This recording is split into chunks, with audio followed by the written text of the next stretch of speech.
Vamos a palavra de Deus na carta de Paulo aos Filipenses, no primeiro capítulo.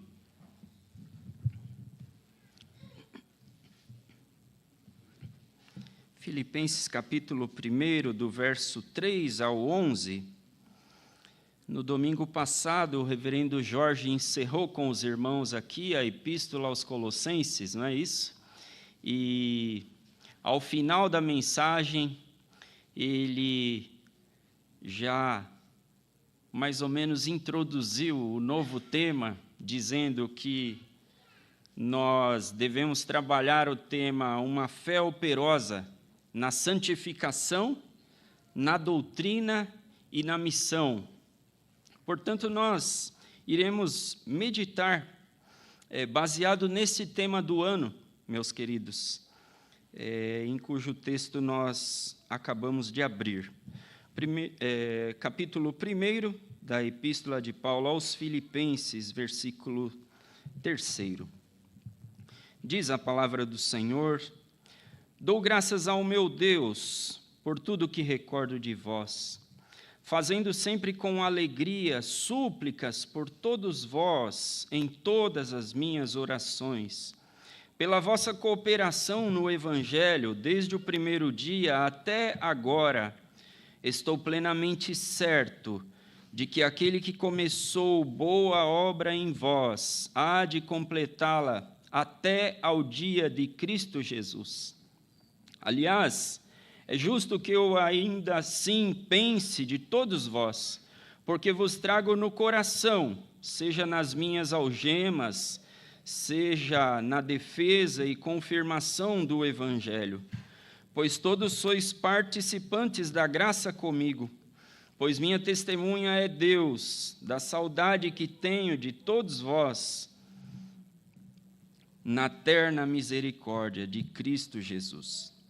E também faço esta oração, que o vosso amor aumente mais e mais, em pleno conhecimento e toda a percepção, para provardes coisas excelentes e serdes sinceros e inculpáveis para o dia de Cristo, cheios do fruto de justiça, o qual é mediante Jesus Cristo, para a glória e louvor de Deus. Amém. Até aqui, amados. Texto carregado de emoção do apóstolo aos nossos irmãos da igreja de Filipos. Pai santo e bendito, nós louvamos o teu nome, ó Pai, pela tua palavra lida. Nós pedimos, Senhor, que o teu Espírito continue, Senhor, falando ao nosso coração, dando-nos esclarecimento, Senhor, para que nós possamos compreender a tua vontade para nós. E, sobretudo, Senhor, que o teu Espírito, Espírito Santo de Deus, aplica, Senhor, a tua palavra ao nosso coração, que possamos viver, Senhor, como filhos do Senhor, que honram e bendiz o teu nome, Pai. É no nome de Jesus que nós pedimos, ó Pai. Abra nossa mente e o nosso coração para compreender e receber a tua palavra, Pai. É no nome de Jesus, o nosso Salvador, que oramos agradecidos. Amém. Amém. Meus amados, baseado nesse texto, eu gostaria de propor para os irmãos. Nós vimos aqui algumas características de uma fé verdadeira. Portanto, eu quero propor à igreja um tema: as marcas de uma igreja verdadeira. Primeiro, nós precisamos pensar, meus irmãos, que confiar, ter fé, não é apenas concordar. Quais as marcas de uma fé verdadeira? Conta-se que certo equilibrista francês, o nome é meio difícil, Jean-François Gravelet, esse foi o nome de registro dele. Século XIX, nascido em 1824, pelo nome os irmãos percebem que o nome é francês. Mas ele ficou mais conhecido pelo codinome de Charles Blondin. Acho que esse foi um pouco mais fácil de sair. Os irmãos que conhecem bem o francês, perdoem o meu francês péssimo. Mas Charles Blondin, ele era um equilibrista. Eu lembro que eu, ainda criança, acho que do tamanho do Gabriel, mais ou menos, eu lembro que eu vi uma foto de um homem caminhando em uma corda muito, de uma distância muito extensa, com uma vara muito longa. E eu não fazia ideia quem era aquele homem. E depois, lendo e pesquisando, eu fui descobrir que se tratava do Charles Blondin. E o Charles Blondin, meus irmãos, ele foi um menino prodígio. Certa vez ele foi com a família num circo e ele viu o equilibrista fazendo lá a sua apresentação e ele ficou encantado com aquilo. E aí ele chegou em casa, ele pegou 2 cadeiras, amarrou uma corda de uma ponta numa cadeira e na outra, e ficou tentando fazer o que o trapezista fazia, o equilibrista. E aí, logicamente, ele caiu várias vezes, mas a cada vez que ele tentava, ele conseguia ir uma distância maior na corda. E ele pegou gosto para o negócio, e o pai dele viu que o menino levava jeito, mandou ele para uma escola de ginástica na França, uma escola muito famosa. E o menino, com 6 meses, já estava dando espetáculos. E com 9 anos, o menino, com 6 meses de curso, né? A esposa sempre dá um toque, irmãos.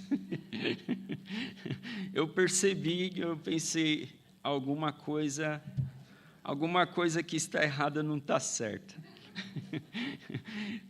Com 6 meses de curso, o menino já apresentava de maneira belíssima.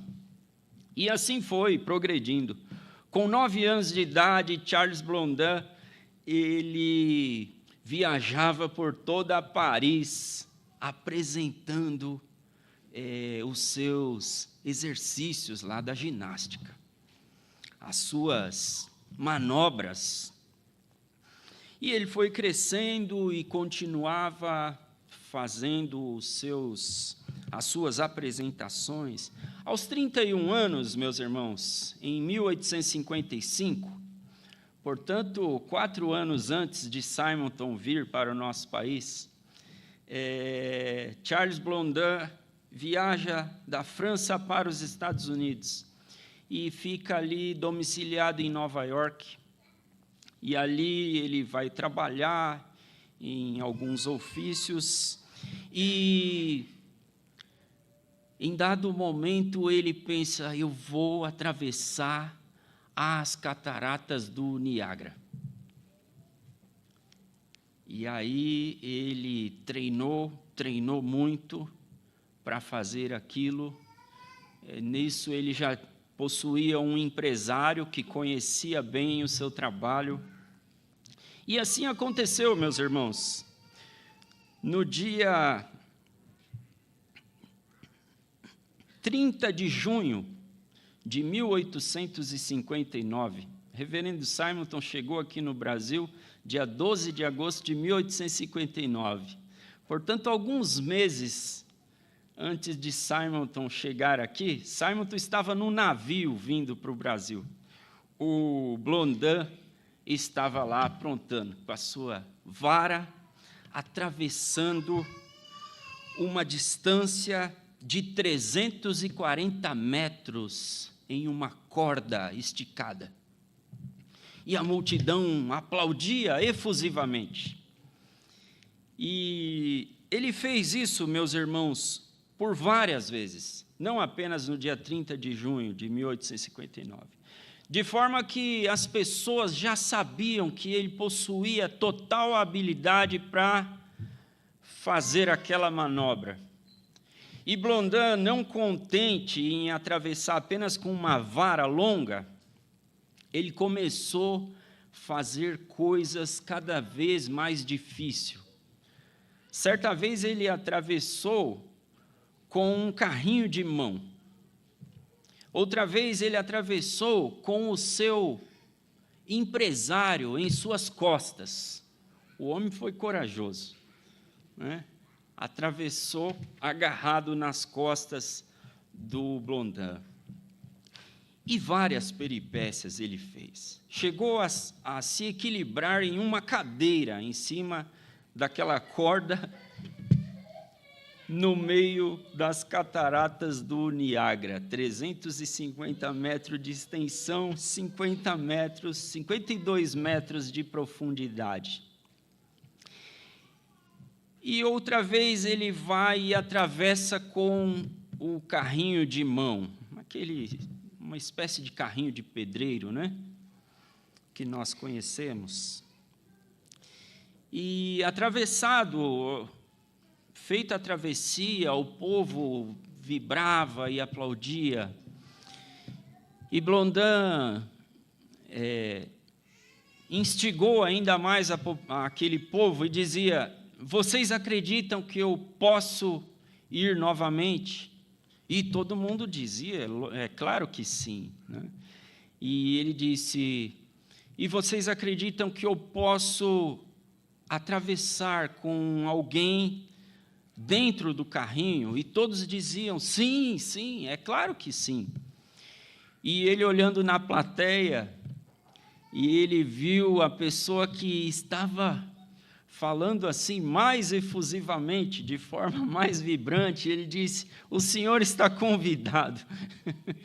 E o camarada sumiu no meio da multidão. Eu acho que ele está fugindo até hoje. Meus irmãos, o que nós queremos dizer com isso? Que a fé é muito mais do que acreditar. A fé não é simplesmente acreditar que Deus pode fazer alguma coisa. É claro que se eu estivesse ali no meio daquela multidão, eu também não me arriscaria. Mas, quando se trata de fé em Deus, é necessário que nós, de fato, nos entreguemos. A experiência de Blondin mostra-nos, meus irmãos, uma diferença grande entre a fé que nós dizemos ter, muitas vezes, e da fé verdadeira que se lança à ação, se lança de fato à confiança em Deus.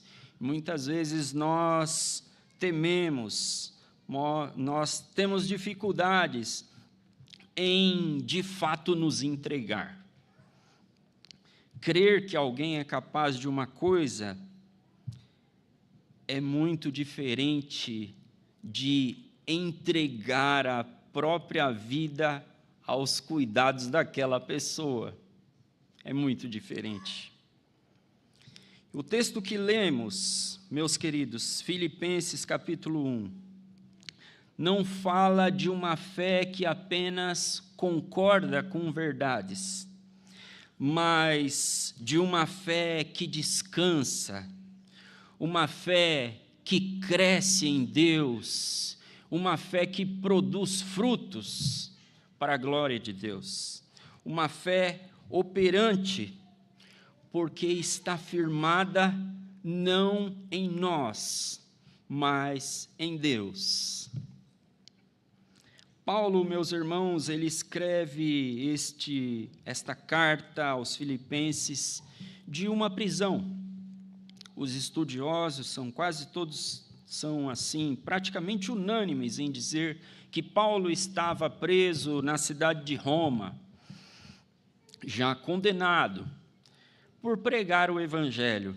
E Paulo escreve a esses irmãos que certamente tinham as suas dificuldades. A gente percebe que o tom da carta é a alegria, é o contentamento, é a gratidão, mas ao fim da carta a gente vê que havia alguns problemas.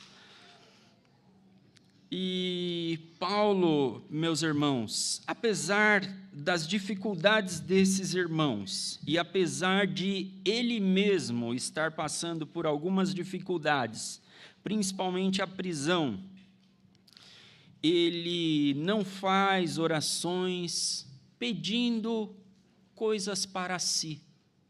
Ele não faz pedidos materiais, nem para si e nem mesmo para aqueles irmãos. Ele faz pedidos de bênçãos espirituais para aqueles irmãos e faz orações de gratidão a Deus pela vida daqueles irmãos. Portanto, meus irmãos, voltando ao nosso tema, as marcas de uma fé verdadeira, nós podemos entender pela palavra de Deus, primeiro, que uma fé verdadeira começa na graça de Deus. A fé verdadeira não começa em nós. A fé verdadeira não é uma capacidade nossa. Aliás, o próprio apóstolo, na carta aos Efésios, ele diz que nós somos salvos pela graça, por meio da fé, e isso não vem de nós, é dom de Deus. Mesmo a fé para crer no Senhor é graça de Deus. Portanto, primeiro ponto, uma fé verdadeira começa na graça de Deus. Versículo 3 diz assim: dou graças ao meu Deus por tudo que recordo de vós. Paulo agradecia a Deus por recordar de tantas coisas boas que ele vivera com aqueles irmãos da igreja, da cidade de Filipos. Ele agradecia a Deus porque ele sabia que a fonte da fé daqueles irmãos era a graça de Deus, era a misericórdia e a ação de Deus. E ele diz: faço sempre com alegria súplicas por todos vós em todas as minhas orações, pela vossa cooperação no Evangelho, desde o primeiro dia até agora.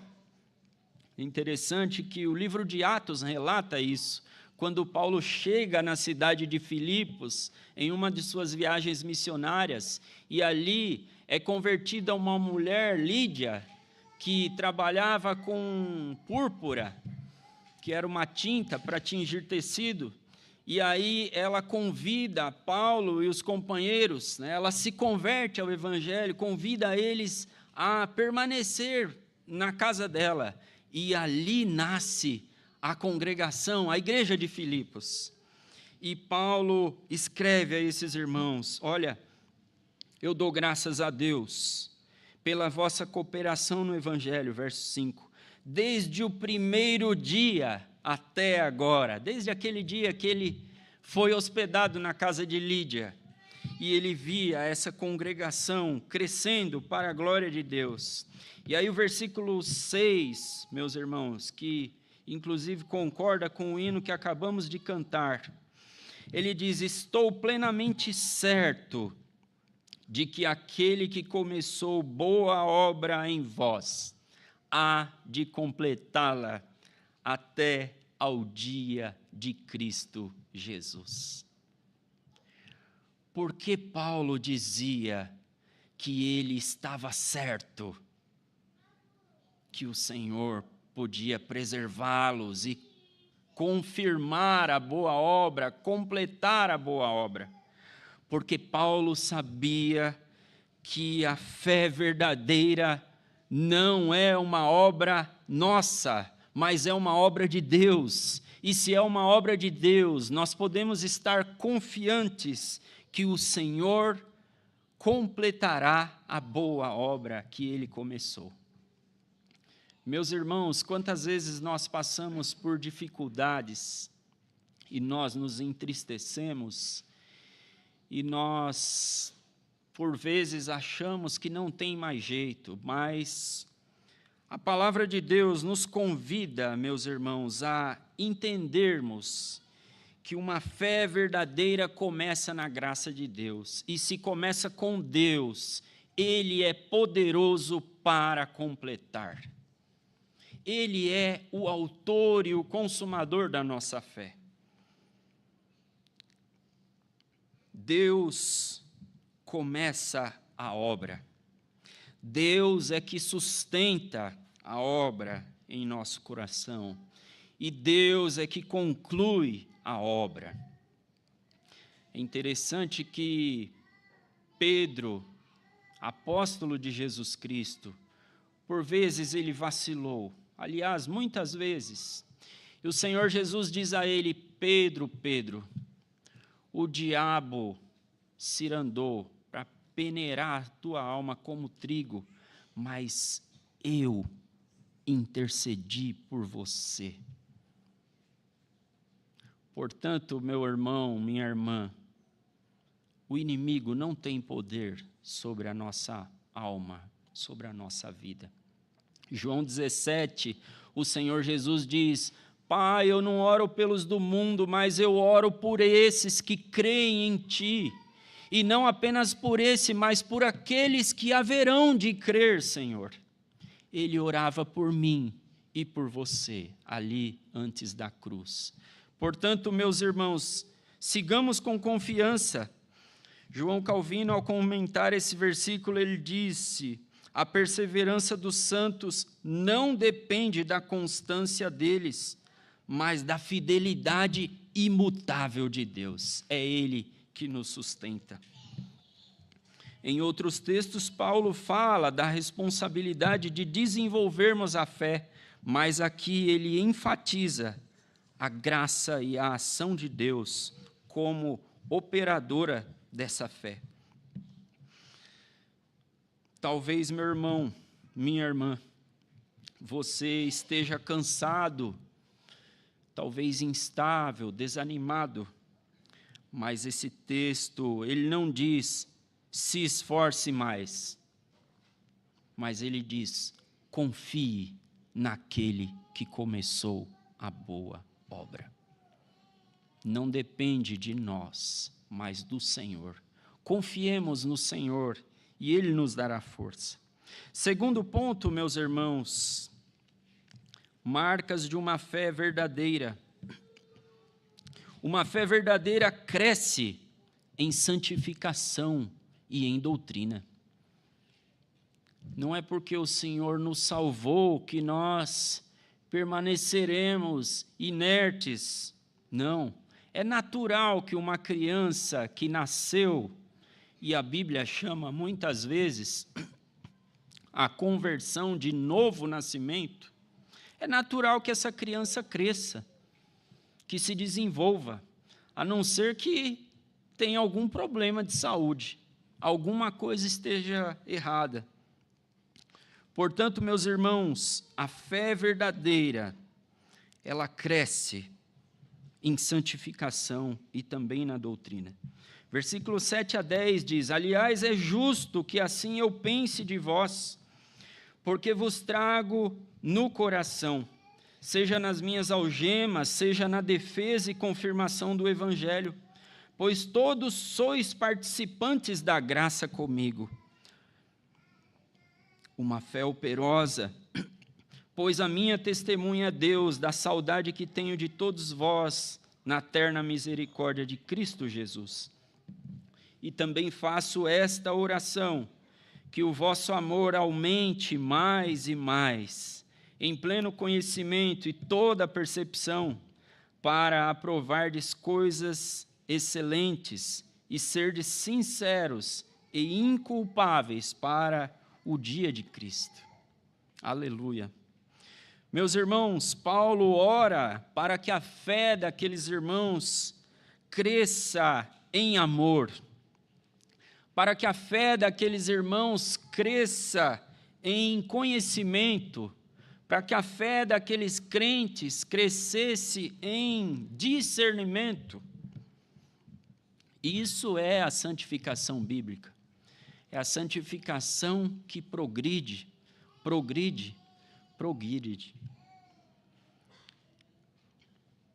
Não é um mero sentimento, não é um ativismo vazio, mas é o amor a Deus, orientado pela verdade da sua palavra. O puritano John Owen afirmou que a santidade não é um ato isolado, meus amados, mas é uma obra progressiva da graça em toda a alma. A santificação não é algo isolado que Deus faz, mas é o progresso da alma a cada dia. E como nós progredimos, meus irmãos? Pelos meios de graça, da oração, da leitura bíblica, de buscarmos as coisas excelentes, as coisas de Deus, e não as do mundo, as da terra. Vivemos dias de muita informação e pouco discernimento. Paulo ora para que a igreja ame mais profundamente. Diz o texto que o amor de vós, versículo 9, aumente mais e mais, em pleno conhecimento e toda a percepção. Paulo ora para que eles amem mais profundamente, para que eles pensem mais biblicamente. E como nós podemos pensar mais biblicamente? Meditando na palavra de Deus. É assim que nós nos enchemos do Senhor. E ele ora para que eles tivessem a cada dia mais maturidade, meus irmãos. A fé operosa aprende, discerne, amadurece. Nossa fidelidade doutrinária deve gerar humildade. É interessante que Paulo diz para que eles cresçam em amor, cresçam em discernimento, cresçam em conhecimento do Senhor. Meus irmãos, o terceiro ponto, uma fé verdadeira produz frutos para a glória de Deus. Portanto, queridos, diz o texto, versículo 11, cheios do fruto de justiça, o qual é mediante Jesus Cristo, para a glória e louvor de Deus. Cheios do fruto de justiça. É interessante que quando nós vamos para a carta de Paulo aos Gálatas, no capítulo 5, a partir do 16, ele começa falando das obras da carne. E aí no versículo 22, ele diz, o fruto do Espírito é o amor, alegria, paz, longanimidade, benignidade, bondade, fidelidade, mansidão, domínio próprio. Contra essas coisas não há lei. E ele faz essa oração a Deus para os irmãos da igreja de Filipos, que eles sejam cheios do fruto de justiça, o qual é mediante Jesus Cristo, para a glória e louvor de Deus. Uma fé verdadeira produz frutos para a glória de Deus. Diz a palavra de Deus, o próprio Senhor Jesus nos diz que nós somos discípulos dele. As pessoas saberão que nós somos discípulos dele pelos nossos frutos. Os frutos não são a causa da fé. Nós não procuramos produzir frutos para que a fé nasça a partir dos frutos. É o contrário. Os frutos são uma evidência de uma fé operante. Os frutos são uma evidência de que o Senhor já operou em nós. O resultado da obra de Deus é muito claro. Richard Baxter, meus irmãos, certo pastor puritano, ele disse que Cristo não morreu para nos salvar em nossos pecados. Cristo não morreu para nos salvar em nossos pecados, mas dos nossos pecados. Ele nos salvou do pecado para nos tirar de lá. Nós podemos chegar a Cristo do jeito que somos, o pior pecador, mas Ele nos transforma pela sua graça e pelo seu poder.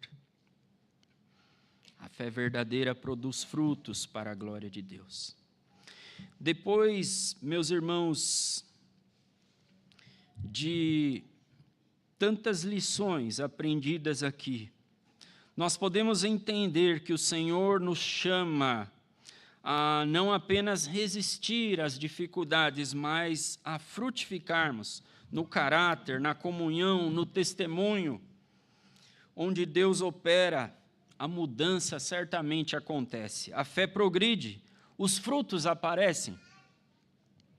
Para concluir, meus queridos, uma fé viva nunca anda sozinha. Filipenses 1, de 3 a 11, nos mostra que a fé nasce, primeiro, a fé verdadeira começa na graça de Deus. A fé verdadeira cresce em santificação e doutrina, e a fé verdadeira produz frutos para a glória de Deus. Lutero dizia que a fé viva é ativa, poderosa e nunca está sozinha. A fé é acompanhada de bons frutos, é acompanhada de evidências de que essa fé de fato é operante. Não caminhamos sozinhos pelo cabo, pela corda. Lembram-se de Charles Baudelaire? Nós não caminhamos sozinhos, meus irmãos, nós estamos nas mãos daquele que não cai. O nosso Deus é mais poderoso, é o Todo-Poderoso. A fé operosa não é a que confia em si mesmo, mas a que descansa em Deus. Por isso cresce, persevera e frutifica. Meus irmãos, a história que nós contamos no início, ela não nos convida a julgarmos aquela multidão, pois qualquer um de nós agiríamos da mesma forma. Nós aplaudiríamos o equilibrista, mas entrar no carrinho, aí já é demais. Essa história não nos convida a julgar a multidão, mas a olharmos para o nosso próprio coração. Que tipo de fé nós temos exercido? A fé que de fato confia no Senhor? Mas uma fé que simplesmente acredita nas doutrinas, entende, ou as doutrinas da graça, é muito bom. Mas nós somos chamados não apenas a crer, meus irmãos, mas a de fato descansarmos no Senhor. A de fato entrarmos no carrinho, nas mãos do Senhor, nos cuidados do Senhor, sob a proteção do Senhor. Muitas vezes nós acreditamos corretamente, nós cantamos com sinceridade, concordamos com a verdade bíblica, mas ainda assim, quando a fé nos chama a agir, nós tememos, nós fazemos igual a Pedro, nós vacilamos, nós somos humanos, Mas, meus irmãos, a palavra de Deus nos convida a agir, a abandonar o pecado, a perseverar na doutrina, a amar alguém difícil, a servir, a testemunhar do Evangelho. Essa é uma fé operante. O texto no qual meditamos nos lembra, com graça e com firmeza, que a fé viva não é apenas a que diz, eu acredito, conforme aquelas pessoas fizeram. Vocês acreditam que eu consigo atravessar com o carrinho? Eu acredito. A fé verdadeira não é apenas que diz, aquela que diz, eu creio, mas aqui, sustentada por Deus, entra no carrinho. Amém.